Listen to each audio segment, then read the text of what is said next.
what is generative engine optimization? Essentially, it's getting mentioned in AI platforms or large language models. And before we delve deeper into the fundamentals of GEO, it'd be important to understand how large language models work in general. So taking ChatGPT as an example, there's around 5 stages. So it goes through the data collection stage. So the model has been fed, your books, your articles, your websites, journals, etc., etc. And then it's entered into a phase of pre-processing. So pre-processing here, if we take a word as an example, that's broken down into something very, very small called a token that a machine can read very, very quickly. And that allows it to deal with deduplication at this stage and deal with bias before it enters into the model training element. And the model training here is where it starts to spot the patterns. So if you think of, they call it a neural network, for lack of a better term, it's a digital brain. But essentially that's where it's finding the patterns of context, fact, subject. And then it's moving into the inference and fine-tuning element. So those thumbs up, thumbs down you see on your ChatGPT responses, essentially you're giving feedback to the model in real time on whether or not it has generated a good response.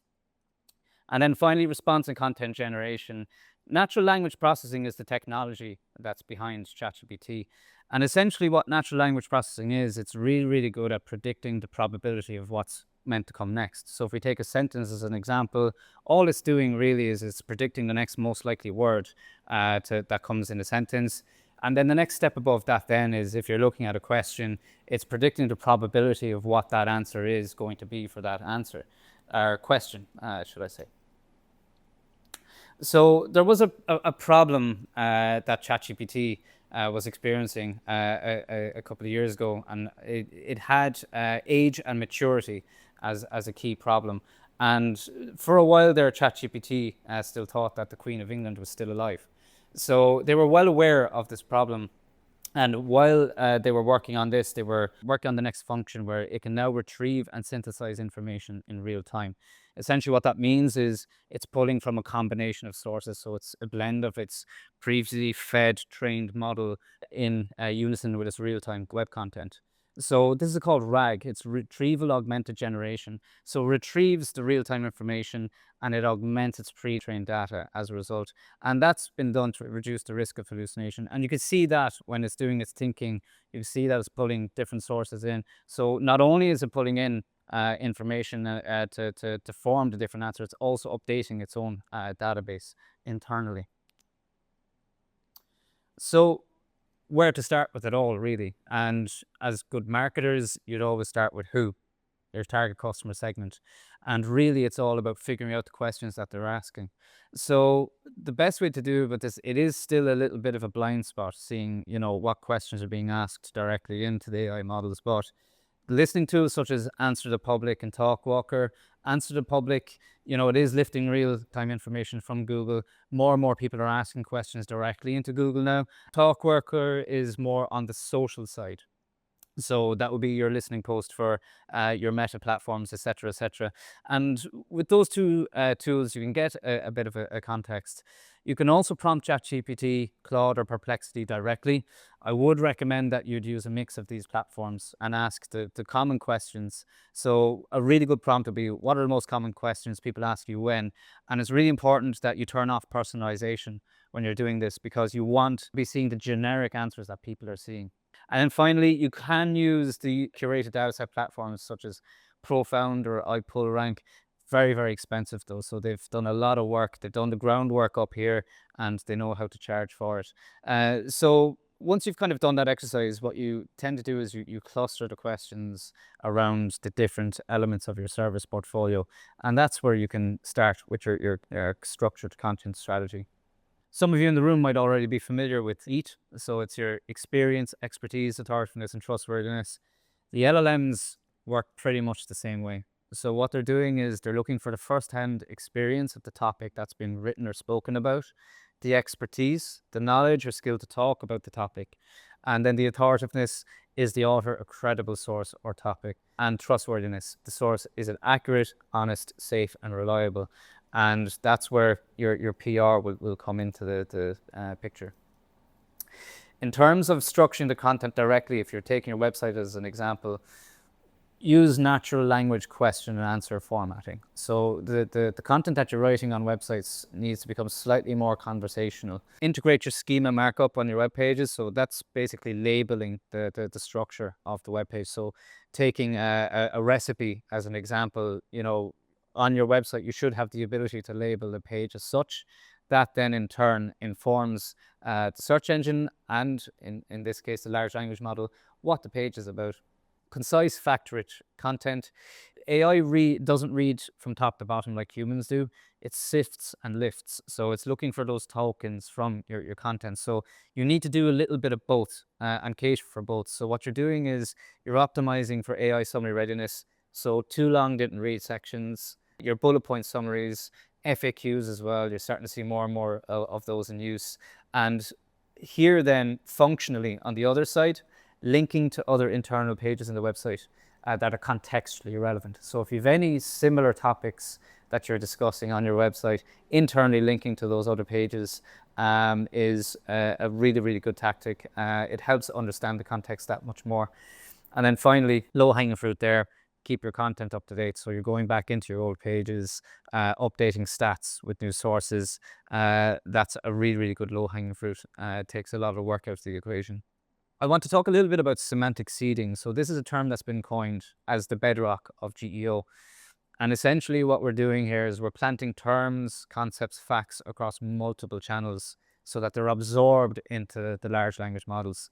So essentially what you're aiming to do here is you want to resurface as the default in how the machine can see and describe the world. And it's not unbiased. So it does learn directly from what we feed it.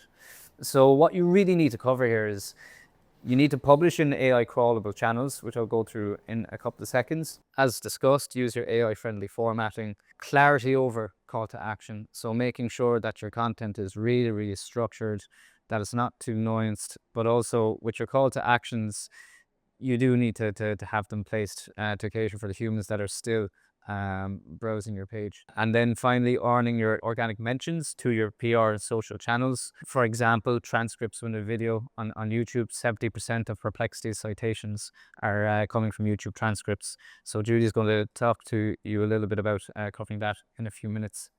So when we talk about semantic seeding, you can split it into these 5 pillars. So with your website, you start with your sitemap, and as discussed, your questions, wrap your questions around your pages and the content around it. Keyword placement is still really important. So SEO is not dead. It is very much alive. It has become much more important. It's become a component of this activity. And it's important to consider your metadata placement here as well. So what I mean by metadata placement, it's your alt text on images, things like that, because that's the information that it's also lifting. Making sure that your website is fast and clean, high contrast and accessibility friendly. That also helps the algorithms lift the information from your web pages. And then of course your internal and external linkage. So that's your internal linking to other pages, but also backlinks, very important. Making sure that you're posting your information on forum related content, like for example, your mediums, your cores of this world. For progressing into search, sitemap submission as well. You can submit your sitemap into Google and Bing. It also ends up in Yahoo as Bing owns Yahoo. Wayback Machine is also a source that's being crawled and lifted. And then when you're getting into the more localized, Yandex, Baidu, Ecosia as well are also taking in sitemaps as well. So if you expand your reach within those categories, they are searching. Baidu is an example. You know, DeepSeek is searching on Baidu and lifting sources. Social and forum then. So you have Meta and Reddit that have, if we take Google AI overviews as an example, they have done a deal with Google where they're hooking into those results. But an interesting fact about Reddit, yesterday its stock price has declined for a second day in a row. And the reason being is that it's been noted that ChatGPT has been lifting less and citing less of its content because there's been an increase in AI bot activity. So it's important to note that you should never use a large language model to create content and feed it back into the market, because what they're looking for here really is originality. Some good low-hanging fruits here, your credentials and your locations. So getting your credentials into Maps. Trustpilot, ChatGPT is lifting a lot of information from Trustpilot for its credibility. Google My Business. But I want to turn your particular attention to Apple Business Connect and Wikidata. A lot of people forget about Apple Business Connect. That's where you're able to get into their suite of services, Apple Maps, Siri, and Wikidata as well, owned by the Wikipedia Foundation as well. You're able to plug your business's content directly into that platform. And this segues very nicely into Susie's section here, your public relations, newspapers, industry magazines, articles, your industry journals. That's all information that the large language models view as very, very credible. So it's important to have a PR strategy. And on that note, I'm going to hand you over to Susie.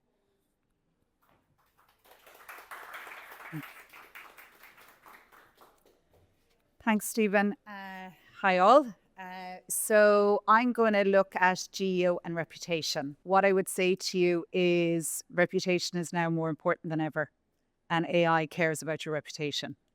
As Stephen was saying, SEO does still matter, but all we thought about before was, where do I come up on Google? We didn't think about what answers will I get on a prompt. So it's about answers. It's 0 clicks.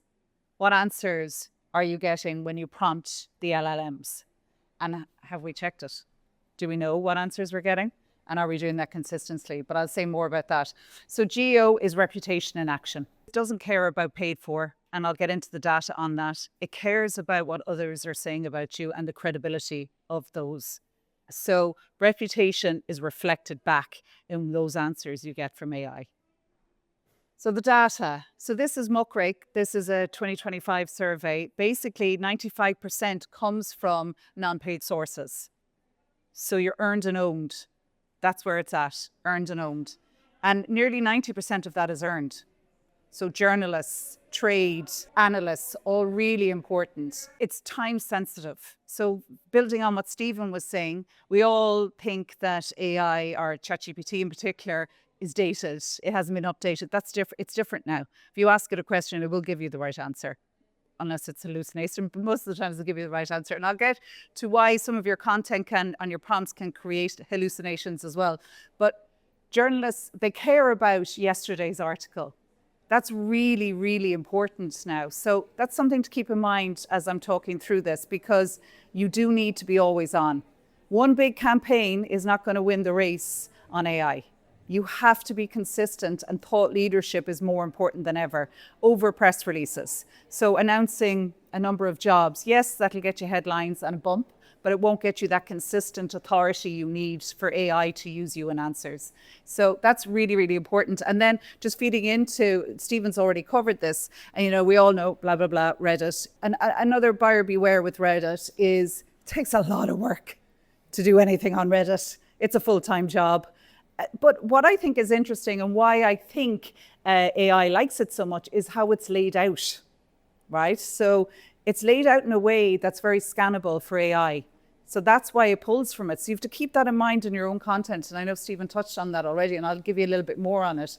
But also, YouTube is number 3, lads. How many of us actually spend time on YouTube? I hope you do. But people don't, right? We don't. It's the forgotten one. It's the last, unless you're a very video heavy company. But we're creating stuff for Instagram, we're creating stuff for LinkedIn. Are we creating and transcribing onto YouTube? We should be, for the very purposes of GEO. And I know it's really hard to read, and I apologize, but all the social channels are here. So it is really important to have your own content right on your social channels. So what does that mean? If it's owned and earned, consistency is key. And it's probably the first conversation I had with Stephen when he said, well, we're now talking to robots and humans. So you've got to think of it that way. Yes, it still needs to be engaging for the humans, but the robots need to be able to understand it. So traditionally, you'd have your big campaign, you'd have a big, firework on something, one and done. You need now to develop your narrative consistently. And that narrative development needs to be across all touch points. It can't just exist on earned media and not on your owned. It needs to be everywhere, and it needs to be consistent, because if it's not, if it's fragmented, your AI is fragmented, you're not an authority. So narrative discipline is more important than ever. And how do we create that narrative discipline? Well, obviously, you've your own platforms, but also you've got to think about your reference data. Where is your company referenced? I know I've had many experiences with companies where you go in, they've done a rebrand, and you go and look at some directory and they're still named the old company or the old directors or the old website. That happens all the time, right? It's really important it doesn't. Now, Wikipedia is there because, like Reddit, everyone's talking about Wikipedia and Reddit. But Wikipedia, I have first-hand experience of this, is incredibly hard to change.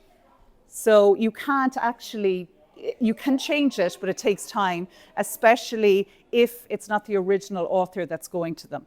So Wikipedia, you definitely should have it as brand authority, especially if you've got a situation where you're a brand that could be confused with another brand that maybe isn't all that positive. Wikipedia is incredibly strong because it ranks so well from an SEO and a GEO point of view. But the really low-hanging fruit is industry directories. So what are you members of? What are you associated with? Are they accurate? Is the narrative correct? Is it the consistent narrative that you want to get across? When was the last time you checked them? So that's really, really important. And then Google My Business, Apple Connects, all of that, really important. Reviews, GEO, like SEO, loves a review. Reviews can be our torment, I know, but they are extremely important now going forward. So consistency for LLMs equals brand recognition. And then going back to the owned content, where does this fit in? It's the foundation. So when we're doing our own PR, pushing out to journalists, analysts, trades, they're going to go and look at the website. They're going to go and look and make sure you're credible, authoritative, that it's accurate.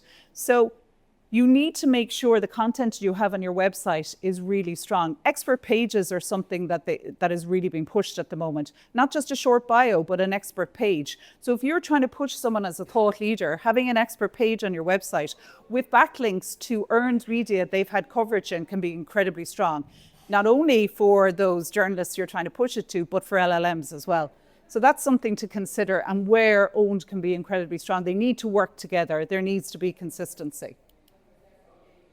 And I know Stephen has touched on this, but just to go through it very briefly, accuracy, obviously, clear authorship, bylines, make sure you byline everything. Try and take ownership of your content, make sure it's published on your own platforms. From an earned point of view, I would always say don't do that. But the minute you have pitched it and secured it, get it up on your own platforms, because then the LLM will see you as the authority. Sentence structure. Think about when you put a question into ChatGPT, for example, the way it gives it back to you. Headings, bullet points, loves them. Loves an old bullet point. Short sentences. If you have long, complex sentences and you put them in, they will it'll never say to you, I don't know. It won't say, I don't know, I don't understand. It'll give you some rubbish back. And you're like, why is it giving me this? It hasn't understood your sentence. More than likely. Now, there's other reasons, but that's a very strong reason why you get hallucinations, gobbledygook back. Keep it short, keep your sentence short, keep your paragraph short, 2 to 3 sentences max, and maintain a logical flow, right? So think about how you get your information back again, the intro, the content, the example, the conclusion. That is what AI likes. Have that. Think about your case studies, for example, but bullet points in your case studies. Facts, data, backlinks to the earned media you may have got, all ups your ranking and credibility. Engagement, as Stephen said, FAQs, fact sheets, all really important. Deeper understanding, those case studies I was talking about, or if you have, a white paper or more data. So for example, if you've got earned content on a certain piece of data, there may be more data to support it. Have that on your own platform. I mean, in an ideal world, we all know this, it's the same as SEO. You'd get a backlink to your owned content on the earned content. Not always possible, but again, really, really important. Keep it fresh. Keep it fresh, keep it fresh. Same as SEO. Exact same. Keep it fresh, always on. So it matters more than ever. The big hit campaigns, the one and done, it won't give you the reward you want. If you're not out there consistently pushing your messaging, pushing your narrative, commentary, industry debates, media presence, well, then you're going to be invisible. I suppose taking the first steps, and I know Stephen mentioned those astronomically expensive platforms, and unfortunately there really is nothing else out there that is more affordable at the moment besides a good old Excel spreadsheet with your list of prompts and the responses you get. But you've got to start doing that if you want to see what return you can get from changing up your narrative and making sure it's consistent, and doing all the donkey work of looking through all your data references, making sure it's accurate and up to date, making sure it's got the right backlinks on it. All of that stuff will make a big difference. So I'll hand over now to Judie, who's going to bring you through video and the importance of it. Thank you. Brilliant. Coolest thing ever, Microsoft clicker pen. It's just, I love it. I have to get one. And then I think from this talk, I'm like, oh my God, I have so much to do. Like I have to go back over firstly, transcribe it, and then ask AI to create a list of things that I need to do to actually get myself sorted and hold the mic to my mouth as well. But lights, camera, crawl, so I'm completely embedded in video. Like I spend all day long either producing videos for companies or teaching people how to make videos. But, you know, I had to think about Hollywood and how I remember hearing this when I was first starting off in video and how much time they dedicate to each kind of section. So there's pre-production, writing of the scripts, getting the writers together, all that kind of stuff. And then there's production, which is obviously a huge part, cast and crew, all that kind of thing. Then there is post-production, which is editing. But like, you know, I just wanted to go through and show like 10% goes into pre-production, 35% into production, 15% into editing. And then they keep 40% of the budget for marketing and distribution. And businesses don't do this, especially when I first started making out videos. I'd deliver the content through WeTransfer. The company would download it, upload it to their channels. I'd never hear anything about it ever again. So now I'm actually trying to be more involved with asking the client first day, how will you measure success? And then following up with their analytics and sending them a spreadsheet afterwards. Because instead of making one video now, I'm probably making 5. So then I'm like upload to all channels, and then I go through, count their views, count their reach, do a sum at the end. And then at the end, like maybe a month after the videos were uploaded, I'm like, here are the actual results. Now we can use these to actually make more videos in the future. So awareness starts on social, but authority is built on your own website. I built my own website on Wix about 5 years ago, and nothing has happened to it until I started creating the slides for this, right? And I was like, I don't like SEO. And I think it's someone else's job. It's someone else's skill. In my mind, it's sorcery. What are they doing with the source code? All this weird stuff that I don't know anything about. The sitemap freaks me out. Everything about it freaks me out. It's just not my area. But then when I started looking into GEO, I was like, oh, I'm kind of like, I want ChatGPT to list my business. And now I'm starting to get competitive. And every day I'm like, video training in Ireland. And then it will give out a list. And I'm like, why aren't you mentioning the Vid Academy? And I'm trying to understand its background, but it does go back to SEO. So now I'm like, okay, get involved a bit with SEO. But also I think the thing I didn't like about SEO was the sponsored ads always came first, and I didn't want to pay for advertising. As a sole trader, I don't really have to pay for advertising. I hopefully can do enough of a good job that word of mouth gives me enough of business. But I was like, this has been an amazing workshop to prepare for, because it's really got me thinking about this stuff, and Susie was saying the same. But most people are uploading to Instagram and TikTok, and that's it. You're getting 2 days of visibility. You're getting a dopamine hit because you're like, it has it is. Okay, someone's seeing this. It's great for dopamine. But outside of that, like as my mum would say, if everyone else is doing it, maybe you should be doing something else. And I really think the competition is too high and the reach is too short in terms of days. So I'm like, okay, let's go up the visibility. LinkedIn, professional, credible, indexed by Google, and now they're starting to go for vertical videos. So you'll notice when you open up LinkedIn, it's showing you a vertical video straight away. Then YouTube, as Susie was saying, huge search engine, evergreen discovery. I can't believe that people don't upload to YouTube. Like, I see these like slot machines. Like I'm uploading to all of them and I'm like, which one is the video going to do well on? And again, I'm obsessed with the analytics now. So I'm constantly going back and reviewing which ones are working and why. And then once it's embedded on YouTube, then you can embed it into your website more easily. And now you own it. It's fully crawlable and permanent. And your video is now fully visible, as opposed to just hidden behind Instagram, which nobody's going onto Instagram searching for Video Training Ireland. And if they do, there's nothing about video training in Ireland coming up. It's not a good search engine. So then I was like, okay, let's try this. So I was like, right, I put the video up on Instagram. I'm going to put it up on YouTube now. And instead of calling it Video Training at the Glen Community Garden, Video Training in Ireland. And then I'm going to go onto my website I actually created a really bad page. If anyone is into web development, do not judge me. But I was like, what can I do on my own? So I was like, right. So I put video training in Ireland. I put a little blurb at the top, a contact us, and then I put 3 videos with a description, a short description of the video, and then a transcript of the video on a collapsible bar. So then on Friday, September 26th at 1 p.m. On Google, I'm like, video training Cork. I was on page 2. On Wednesday, last night, I went on and I was like, I don't know why the AI overview didn't come up the first time I did this on Friday. You can contact providers like the Vid Academy just because I created that webpage. So I was like, oh my God, okay, this works. And if I can see something working, then I'm fully invested. And look. I've never been listed on Google. I'm like super shocked by this. Now I'm still asking ChatGPT why they aren't recognizing me, but maybe, is it taking time to like update or?